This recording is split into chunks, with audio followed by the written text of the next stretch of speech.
అసలు వీళ్ళు పచ్చి చేపలను ఎలా తింటారా బాబు అనుకుంటాం. దీని వెనక ఎంత సైన్స్ ఉందా? నేను మరీ అంత ఎదవలా కనపడుతున్నానా? ఓ మాదిరిగా కూడా కనపడలేదా?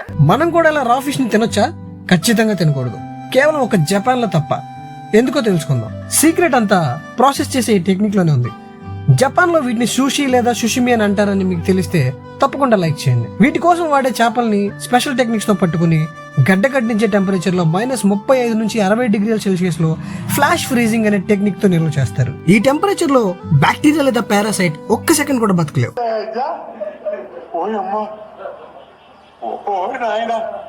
అంటే ఈ ఫిష్ తినడానికి పూర్తిగా సేఫ్. కానీ ప్రాసెస్ ఇక్కడితో అయిపోలేదు.